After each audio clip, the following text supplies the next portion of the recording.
Well then, let's kill the world by sucking all the ether out of it.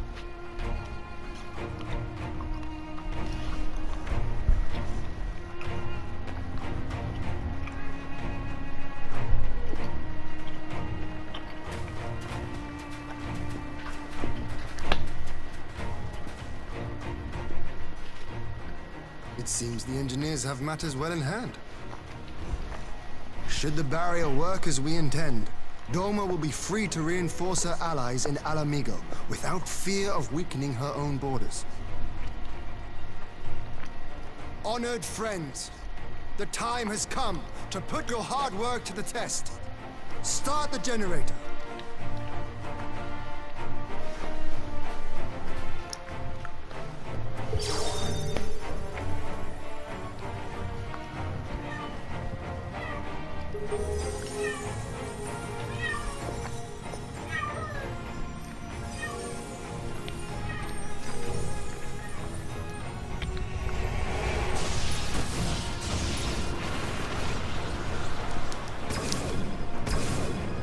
Node 1 is operational.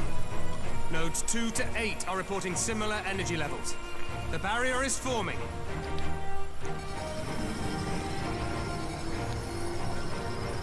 $1,000 yards, 2,000, 3,000. Expansion remains smooth. No fluctuations detected.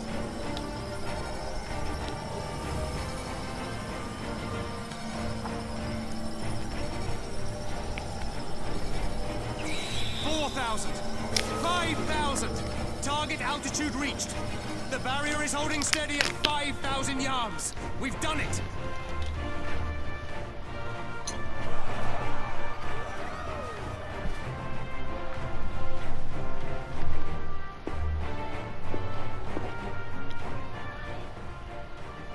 Is that an Imperial airship? Of all the rotten timing. But this is a gift, Mistress Alize. They can test our new wall for us.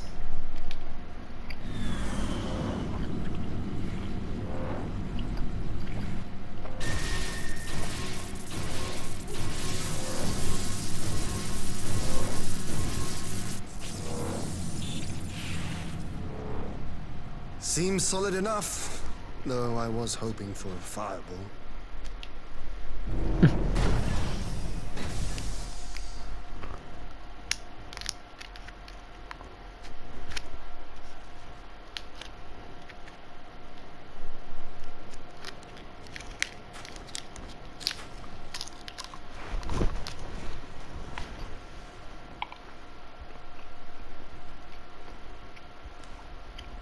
Oh god.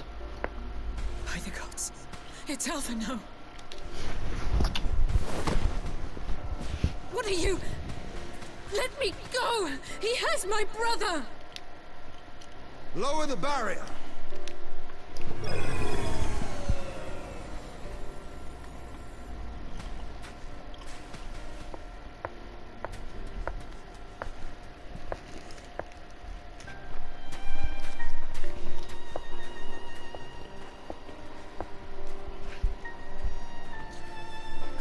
Be at ease, girl. The lad is not dead, merely locked in slumber. No, not him too.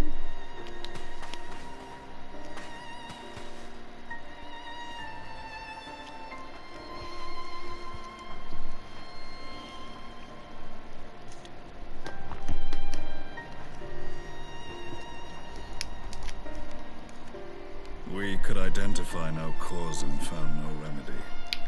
Thus I sought to return him to Doma, and into the arms of Lord Hien himself, it would seem. It is a day for fated reunions. Would you not agree, adventurer? Or should I address you as the Warrior of Light?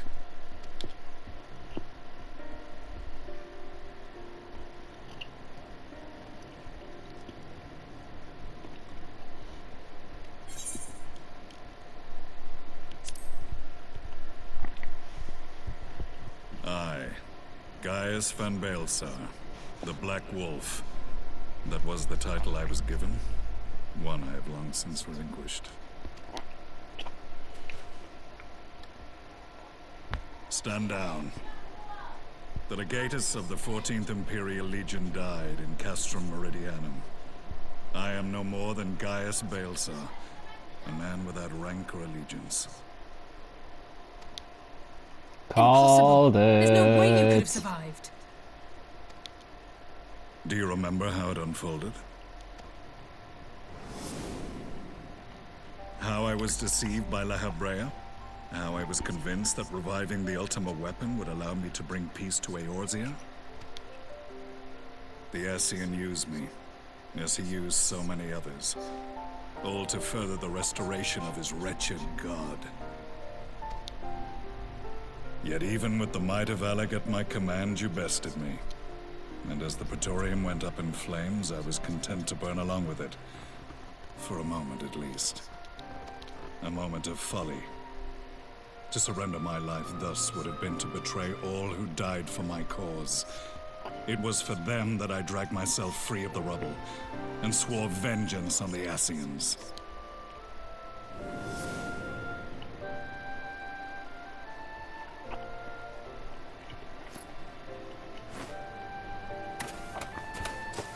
The Black Wolf has shed his pelt, never to return to Garlemald or her legions.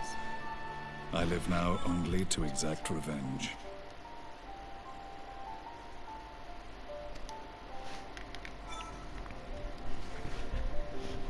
My principal quarry was to be La Habrea, whom I gather you have since ushered into oblivion.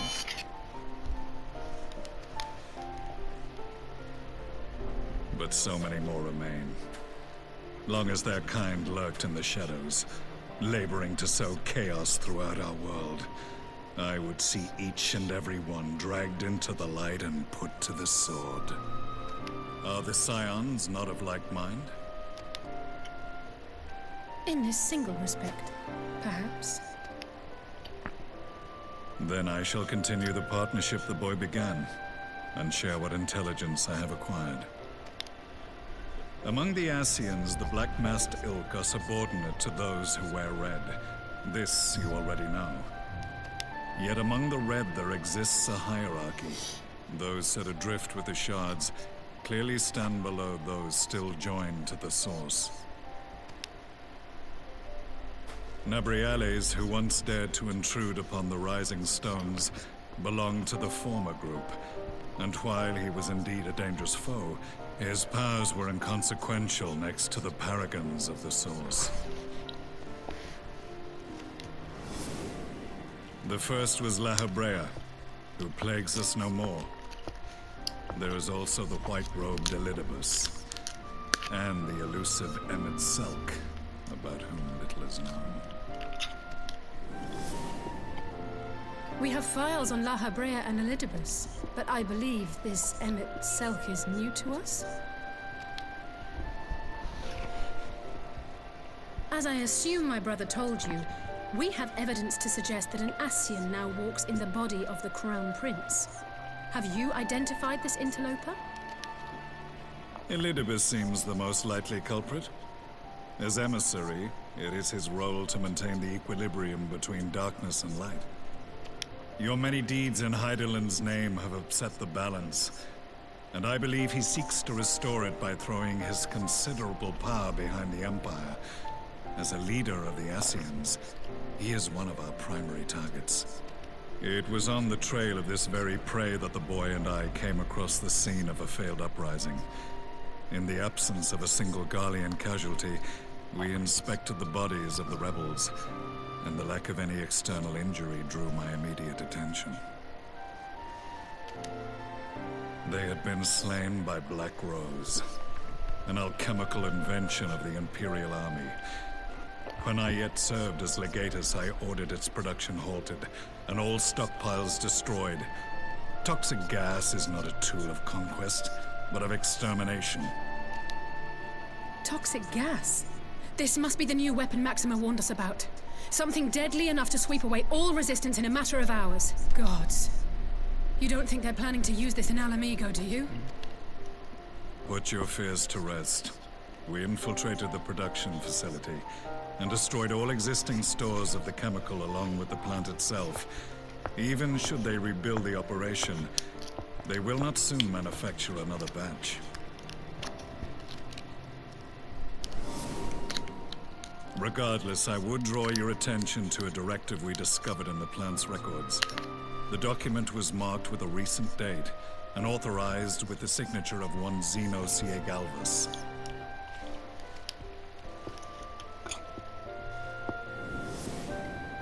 A dead man signing the death warrant for thousands. 'Tis bad comedy.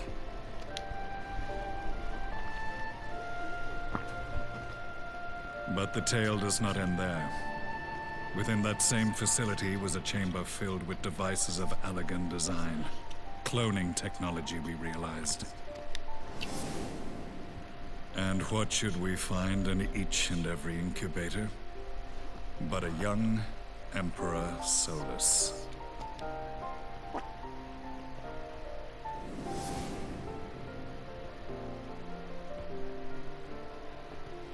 All of which prompts the question, were the Ascians responsible for these abominations, or was it the will of the Emperor? I must know which hand guides the Empire. Though I have given up my rank, I am yet a son of Garlemald, and I will fight for the future of my homeland. It is time I return to the hunting of shadows. We should focus on our common foe. To reopen old quarrels now would serve no purpose. You saved my brother's life, so I'm willing to let sleeping dogs lie. But in truth, it's not my decision to make.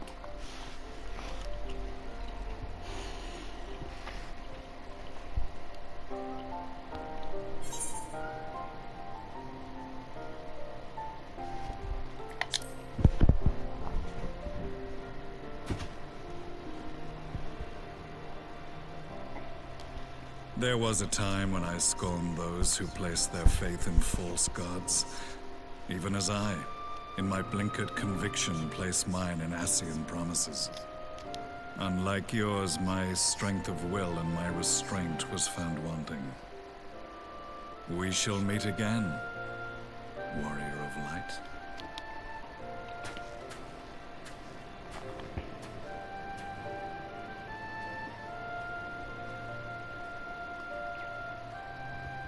So that was the infamous Black Wolf.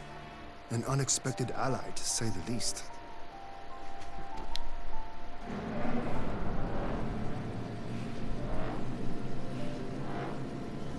Well, I am content to leave the fine-tuning of the barrier to cleverer minds. Let us bid our friends from the Ironworks farewell, and see what can be done for Alphino back in Dorma.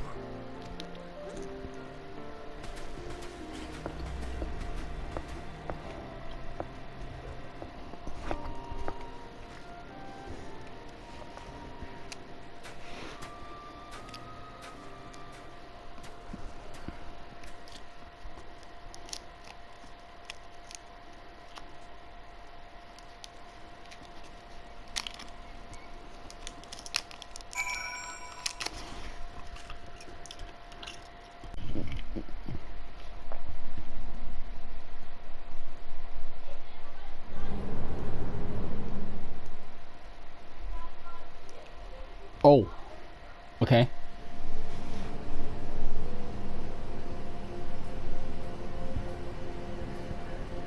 Erlesen?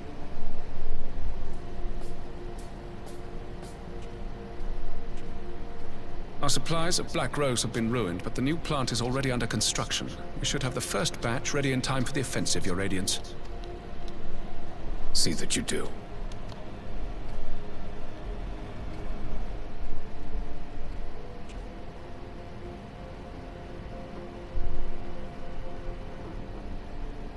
Ah, yes, the infamous Black Rose. If I recall correctly, Gaius did not much care for the invention.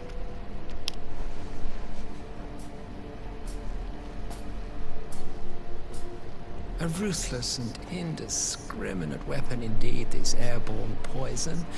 It seems you are capable of making decisions worthy of your bloodline. With no gift for sorcery, we Garleans must look to Magitech to even the odds. If it spares the needless deaths of our soldiers and serves the cause of this empire, there is no method I would not employ. How very noble of you. Truly, though, I must commend you for embracing your role as Emperor. You play the part of the determined ruler well. Sometimes even I catch myself believing.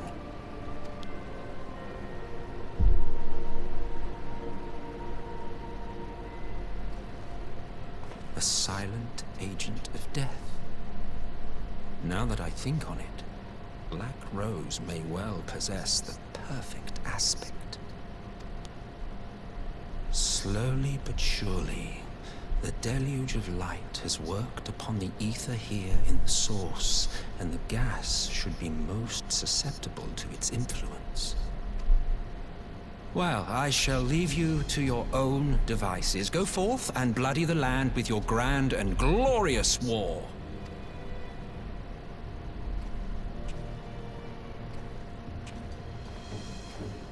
While you do what, precisely?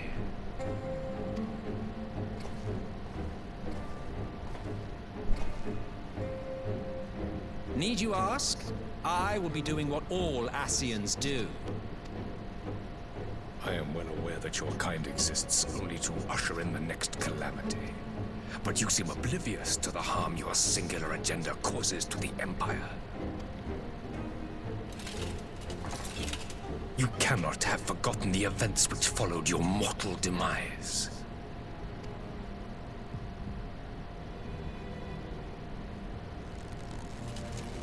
Our homeland was plunged into civil war for your failure to name a successor.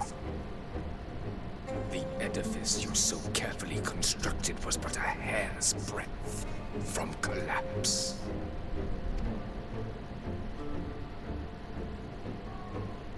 Are you truly so naive? You thought me oblivious to the consequences of a departure so painstakingly timed? It was by design?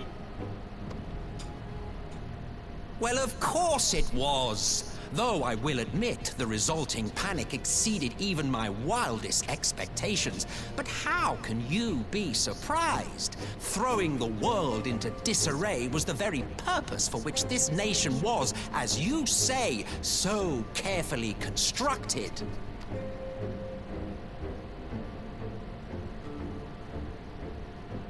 Now, if you have no further questions, I must be on my way. Since we may not meet again in this lifetime, it would be remiss of me not to offer a word or two of gratitude.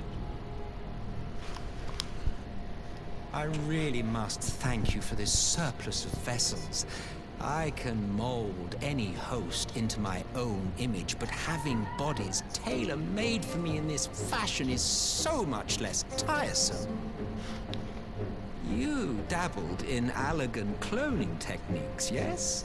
It certainly is a compelling, not to mention entertaining, field of research. And of all the options available, you chose the Founding Father on whom to experiment. You have a twisted streak to you, Varus, like grandsire, like grandson, eh?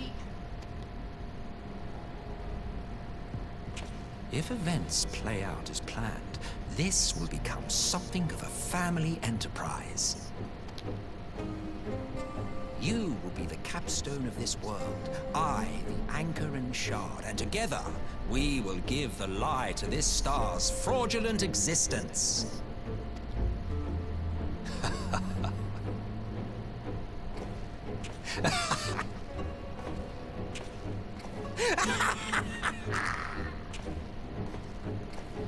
Oh, Final Fantasy 15 did that so much better.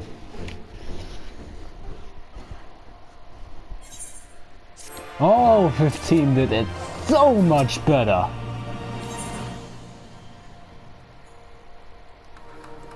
Oh.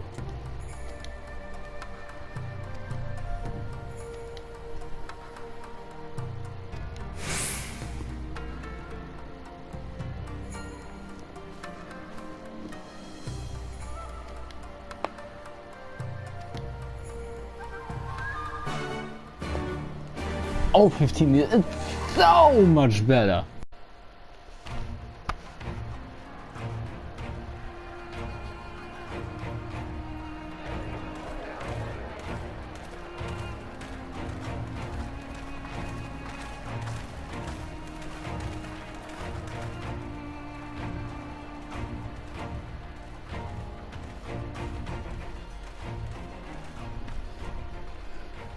Welcome back, you two. Greetings, Lord Here. Glad you could join us. Glad to be here. I would have come sooner, while our own defense is not in question, but I am pleased to report that our soldiers are assembling for deployment to Alamigo as we speak. We're grateful for your support. Thanks to the efforts of our allies, it won't be long before we've established defensive positions on this front as well.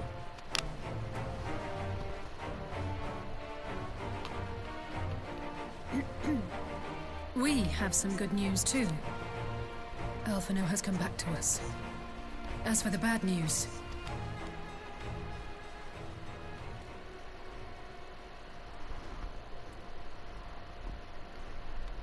So, Alphino won't wake up, Gaius van Baelsar is alive and hunting Ascians, and the Empire is planning to poison us all with toxic gas. Does that sound about right? Ordinarily, any one of those things would have left me in shock. But the way things have been lately, it's all starting to seem pretty normal. Getting back to your report, are we sure this Black Rose is the weapon Maxima was talking about? It fits the description. And it seems we have Alphino to thank for sparing us an early demonstration of its effectiveness. I have a feeling this won't be the last time his bravery in the Empire will serve us here in Eorzea. The threat of an unknown weapon has had us all on edge. But now that we know what we're dealing with, we can take steps to defend against it. As for Gaius, I'm not sure what to think. Am I happy he's alive? Not in the slightest.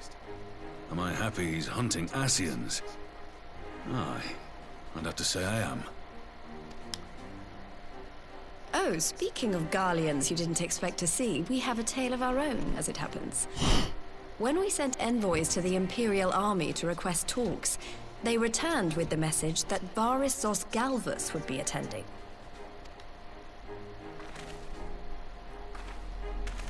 The Emperor himself. Well, Varys did sanction the Popularis peace mission. But knowing that an Ascian walks in his son's skin, I do not see how we can trust him or anyone from that nest of vipers. The Alliance would proceed with negotiations regardless, if only to give ourselves more time to prepare. We do, however, require your cooperation. Right. Yes. So, as a condition for the talks to go forward, the Empire has requested that a member of the Scions be present. There'll be a representative from each Alliance nation, of course, but I'm afraid we have to ask that you come along too.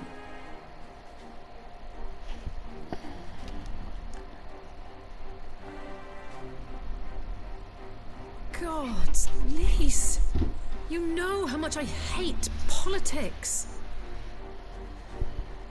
But then, what choice do I have? Alphino and the others aren't going to do it. Very well. I shall attend as the Scion's representative. No, not you. Not you. Let be me. In case you're wondering why I didn't ask you, the Empire also requested the presence of Eorzea's champion. Oh.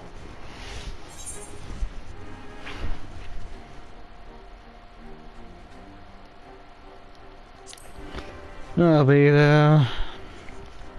Settled then. We don't know what Varys means to bring to the table, or why he wants you there, but having you close at hand will make all the difference.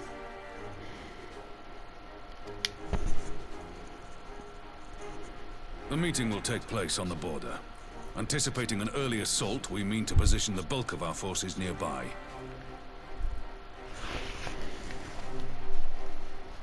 The Alliance leaders should already be on their way. Once you're ready, we can head out and join them.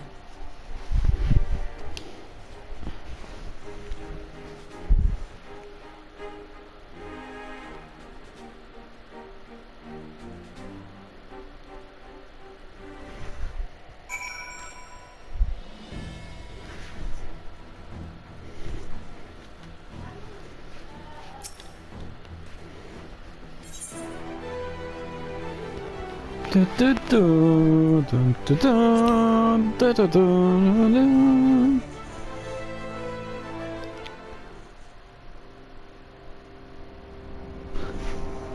have to look up again if this is the last mission. Oh my god, I'm already here.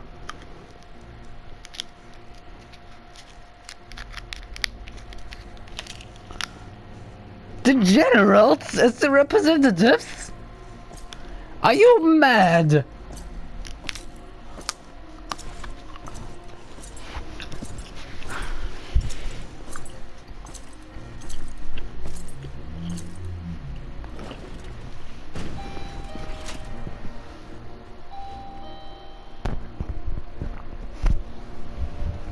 Esteemed representatives of the Eorzean Alliance.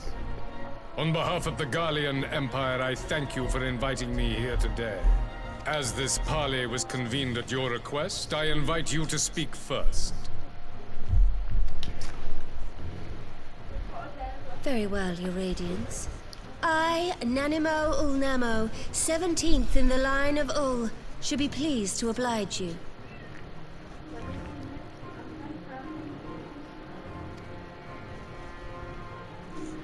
As recent events in Alamigo and Doma have made plain, the subjugation and exploitation of neighboring nations is not a sustainable policy.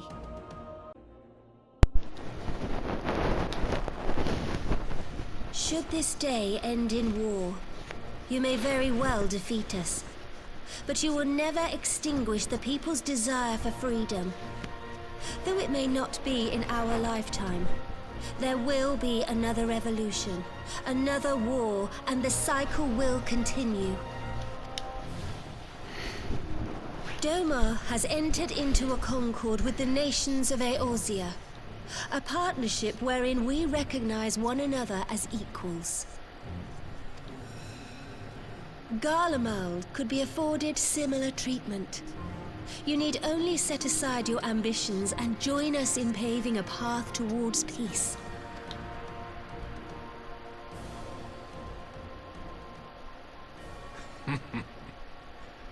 You will not win me over with sophistry, Your Grace. As you know only too well, this alliance lacks the strength to keep the peace within its own borders. Even now, your struggles with the Beastmen continue unabated. Divided, you sow this fertile soil with the seeds of your differences and reap naught but discord and chaos for your trouble. Eorzea must be united under one leader, one purpose. I would offer you both and bring an end to your strife. With all due respect, Your Radiance, the only thing that you offered the people of Alamigo was fear and hopelessness. The citizens of Doma can also attest to the meager arms of Imperial rule. There is no purpose to be found in a life of oppression, each day more uncertain than the last. Our people are willing to die for their freedom. A great many already have, and countless more will, if we don't put an end to this madness here and now.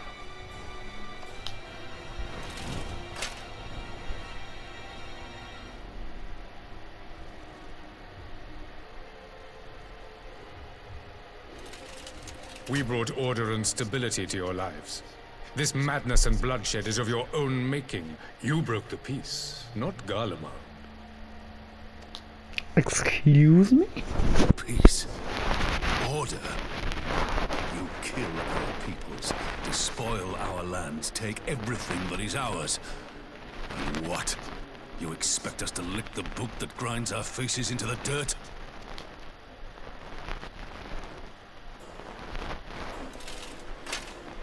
I expect you to weigh the costs. To recognize that countless lives have been lost on both sides in pursuit of a greater good, and to not squander all we have achieved in a fit of petulance.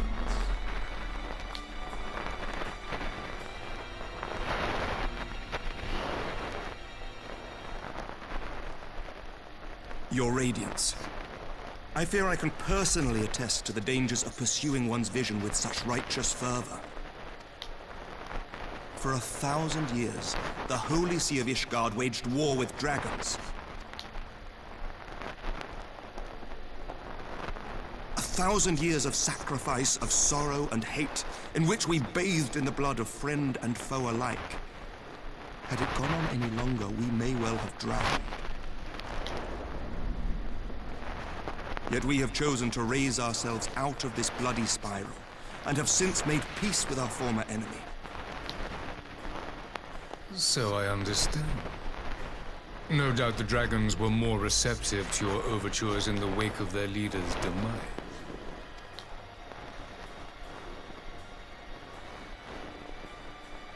You speak of peace, yet use war to achieve it. Your father would not have bothered to obscure his intent with honeyed words. He understood that strength is all that matters in the end.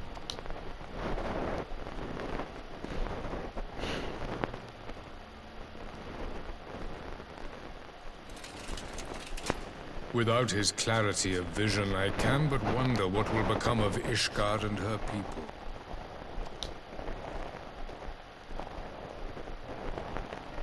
There was a time when Garlemald too lacked a leader of conviction. Weak and unable to wield magic, we were at the mercy of the strong from whom we sought refuge in the bitter cold of the north. Were it not for the discovery of ceruleum and the subsequent development of magitech, we might never have gained the power to take back that which was rightfully ours.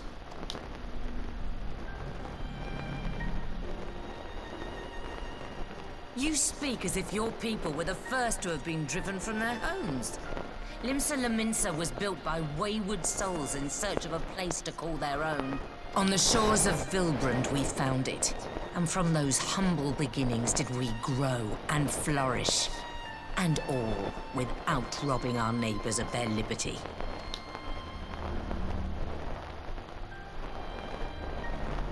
So saith the pirate. Am I to believe that you simply asked the kobolds to yield up their lands and that they were happy to oblige you? That you did not drive them out like rats in the hold of one of the many ships seized by your privateers?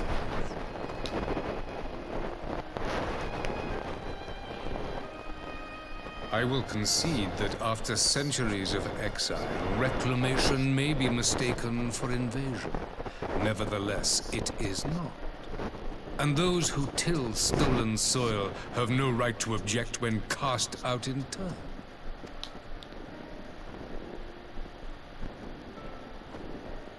Your uncompromising nature rivals that of the Ixal. They too lament circumstances which they themselves perpetuate. Were they but to embrace peace, we would welcome them with open arms. Indeed, some few have done just that, and now receive of the Twelve's Wood's bounty. Would that your people might learn from their example.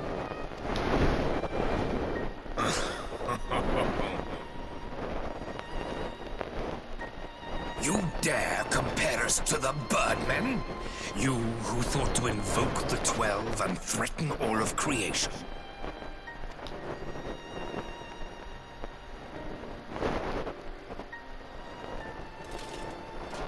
I came here in the hope of finding some speck of common ground, but I see now these discussions will accomplish nothing. Despite what you people may believe, I am not wont to choose the sword over the olive branch. 'Tis but a pity men are loath to accept one without first being shown the other.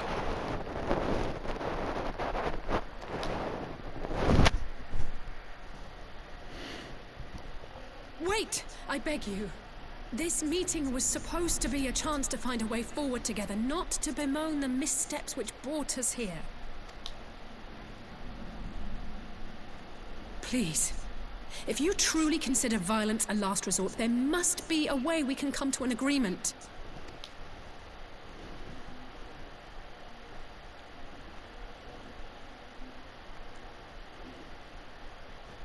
As Mistress Alisaie says, we did not come here to bicker over the past, but to discuss how we might strive towards a brighter future.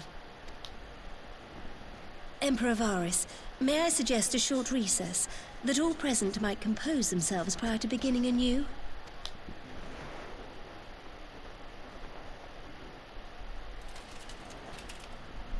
Very well. I pray this intermission will suffice to move these talks in a more constructive direction.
Now then, who would have the floor? Before we resume, I wish to offer you an apology. After you graciously accepted our invitation to discuss an armistice, we have done naught but rebuke you at every opportunity. I believe I speak for all of us when I say we are deeply sorry for our discourtesy.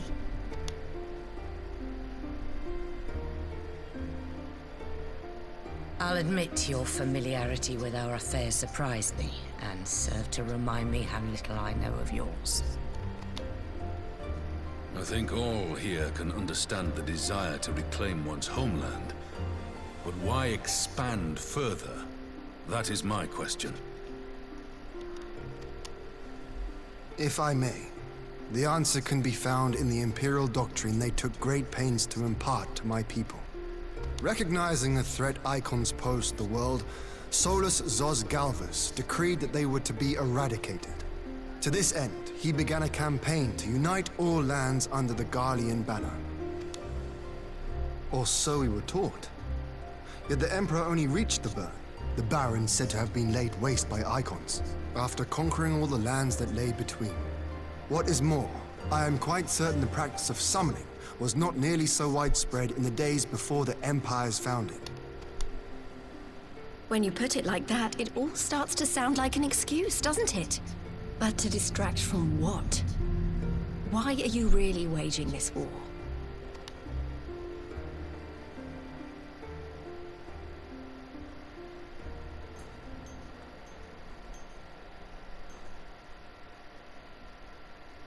Finally, you ask the right question.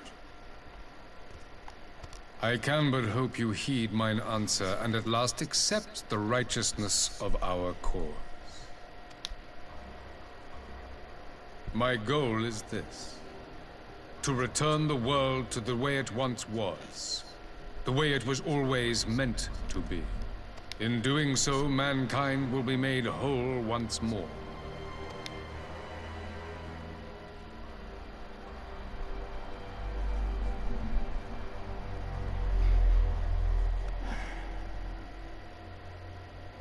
No longer will we suffer from the dissension born of our differences.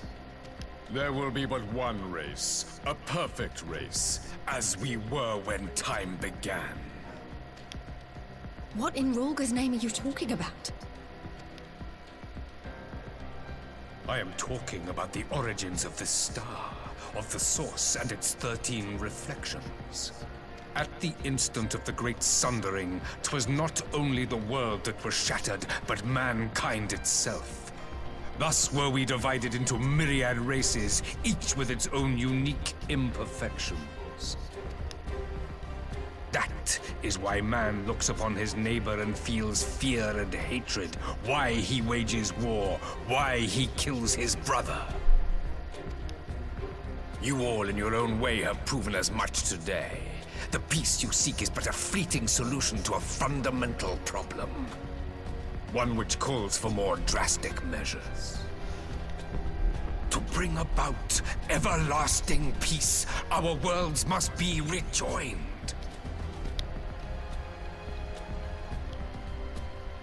That is the goal the Empire would see realized.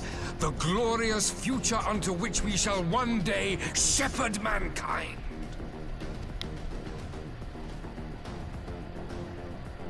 A rejoining of worlds. I have heard this tale of the Source and its reflections before. Are these not the self-same desires as the Ascians? Emperor Varys, do not trust in their words. They will lead you to your doom. My father thought to use them, but in the end he succumbed to their temptations. He embraced summoning like so many other pawns before him. Do not tell us you mean to do the same.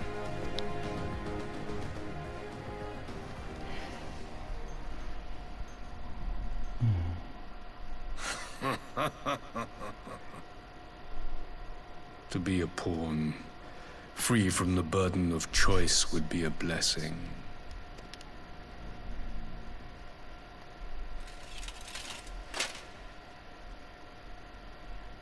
But I forswore that privilege the day I learned that the Garlean Empire was built by the hand of an Ascian.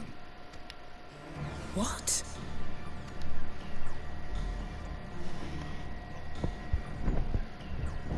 Yes. My grandsire, the former Emperor, is of their number. And who better to build an empire capable of bringing about the calamitous change we desire? Would you condemn me for this alliance? For bowing to the will of these shadowy masters, when the prize is true and lasting peace?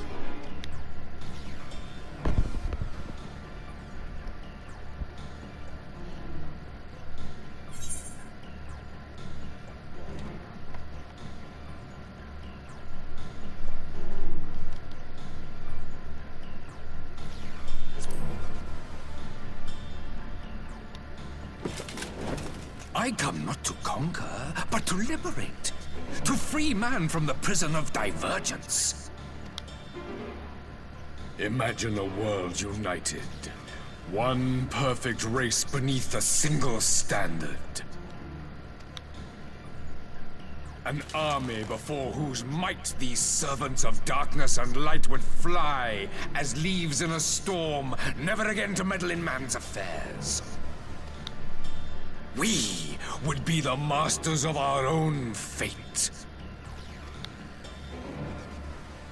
I bid you join me, not as subjects of Garlemald, but of a new nation. And together we shall win freedom for ourselves and generations yet unborn.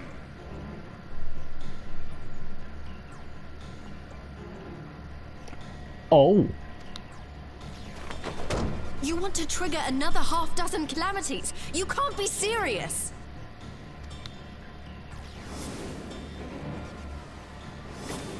Have you forgotten how many died? There will be no one left! Do you truly imagine we would aid you in your bloodletting? It is unthinkable, unconscionable.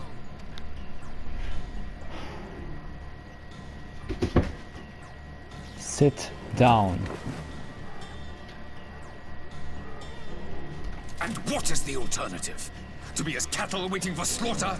I would have us work together that we might take fate into our own hands. Into your hands, perhaps. But what of the other worlds, your radiance? With every calamity, you obliterate a star and every soul that dwells on it. To the Ascians, we are all but tiny, momentary specks within an indifferent universe. We cannot hope to oppose them until we have been made whole once more.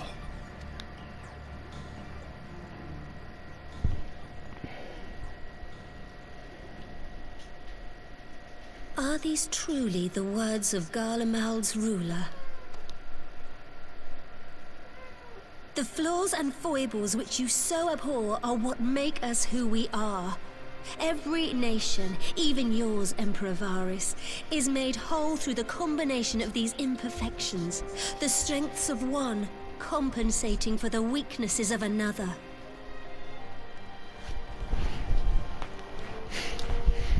While it is true that man succumbs all too often to anger and avarice, he may yet overcome his baser instincts through the forming of bonds with others, fostering community and cooperation.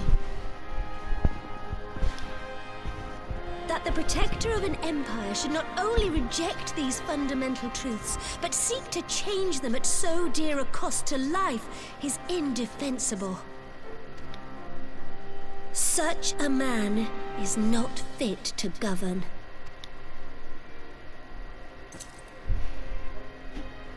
And you, warrior of light, would you refuse me as well?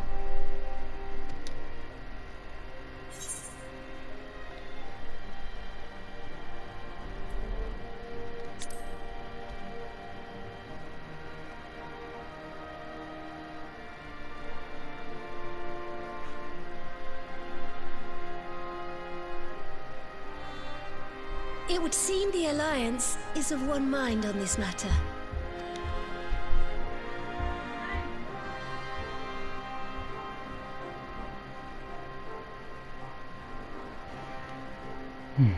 You Eorzeans never cease to disappoint me.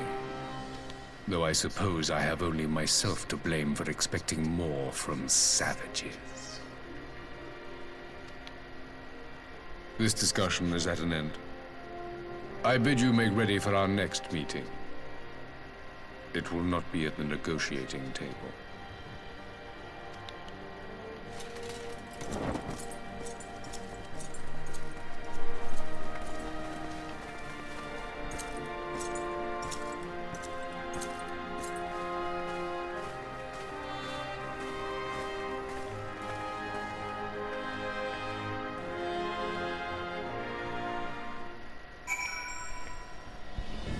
This could have been such an interesting concept.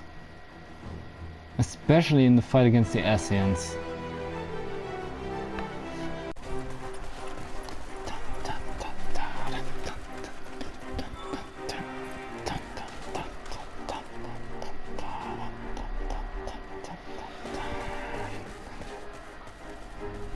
I'm not sure what I was expecting from our meeting with the Emperor, but it wasn't that. Still, at least we know now what he's really after. Aye, a future built on a mountain of bodies. I too want the Ascians dead, but not at any cost.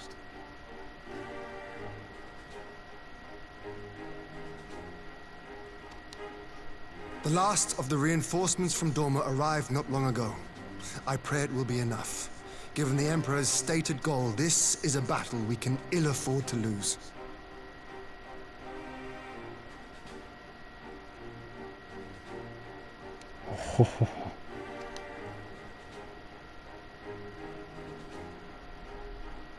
If the Gallians come in force, we may not have much say in the matter, even with our combined strength. We knew from the first that the odds would be against us. But if there is even the slightest chance of victory, we must do everything in our power to seize it.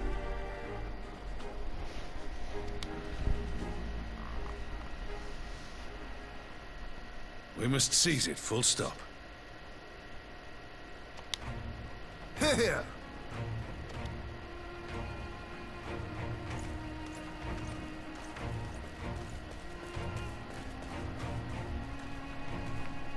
The two of you are to join an irregular unit and support the main host. I won't bother asking if you're minded to fight. After coming this far, how could I not? And for once, there's no one around to countermand me. Not that they would. Not even my brother. But we all know who'll really make the difference. Ready to frighten some Garleans? I wouldn't want to be on their side. Might I ask you to accompany the Dorman contingent? They are strangers here, and your presence would do much to raise their spirits.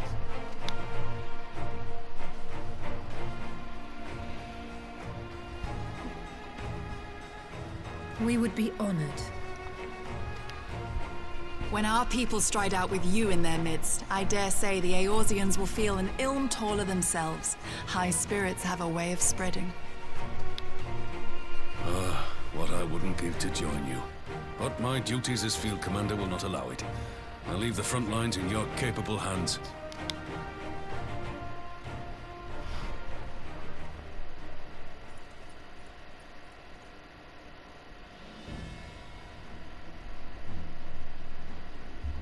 Comrades, ready your arms. The hour of battle has come. May the crystal guide us to victory!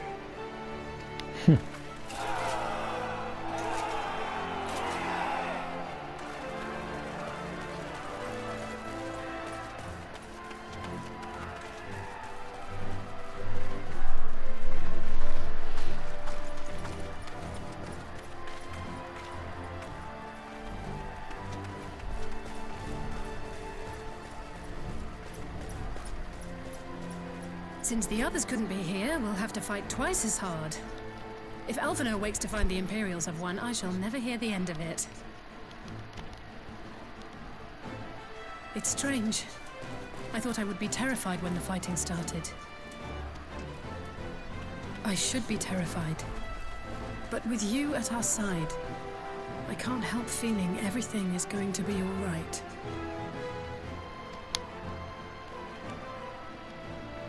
So please, don't you dare leave me alone.